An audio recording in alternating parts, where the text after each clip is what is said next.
What's up? What's up? How are you guys doing tonight? I'm very excited to be here. I'm very excited. My little brother is just becoming a lawyer. I'm very excited to tell you guys about that. Thank you, person. He's going to work in pro bono, which is, in Latin, means for good. He's got heart, which is why I know he's going to be a dud. Because only those deceitful lawyers are the ones that succeed. For example, they don't have words in English that mean for good. But I didn't go into law. I went into medicine. I became a doctor. Thank you. It's kind of hard being a doctor in the hospital these days, especially for me, because I look really young, and not all my patients believe that I'm their doctor. I had this teenager last week. I was like, so you're sick, you have a fever, I think you need to be admitted to the hospital for IV antibiotics. He says, hey, Doogie Howser, what does your mommy think about that? So I can get upset, and this punk teenager, he sees that he's getting at me. He's like, hey, Dr. Quinn, medicine girl. Where's Dr. Quinn, medicine woman? So I do the rational thing, and I decide to call my mom in the hospital.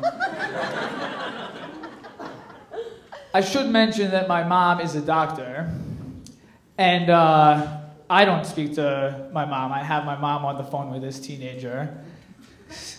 Let him see what I had to deal with.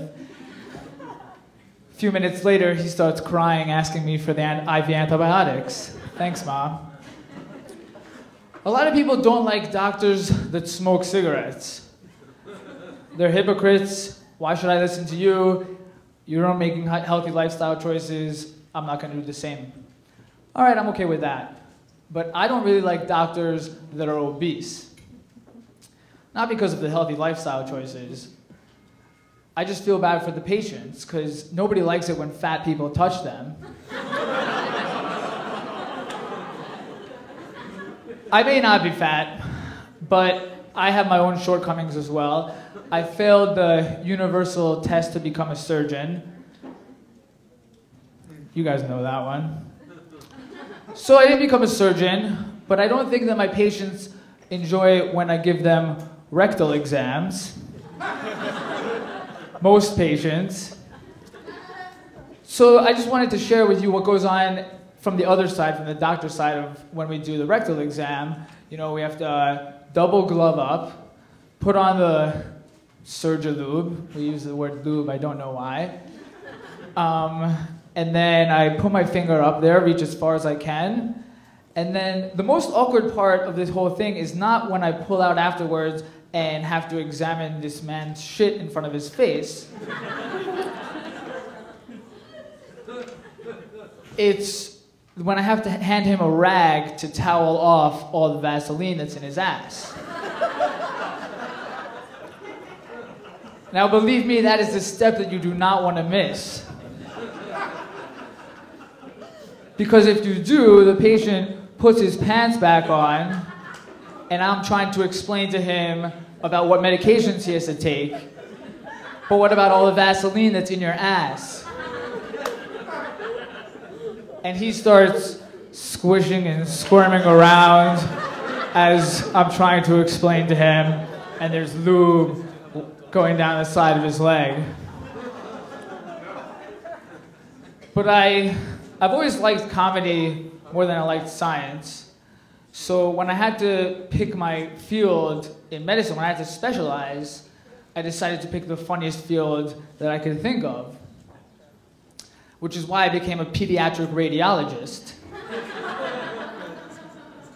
For those of you that don't know what that is during the day, I diagnose children with cancer, and at night, I make jokes about it. I've been recently dating a girl that doesn't have health insurance. And I'm not sure if she's with me because she likes my personality or because I'm a doctor.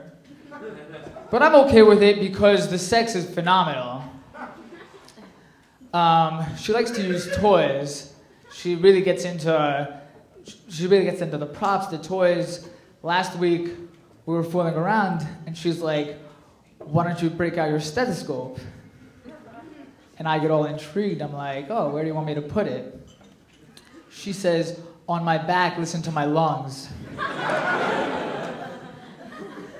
And so I'm like, I don't think that this is gonna work out with this girl. So I told her, I was like, we should probably see other people, and you have pneumonia. And chlamydia. All right, that's it for me. Thank you guys.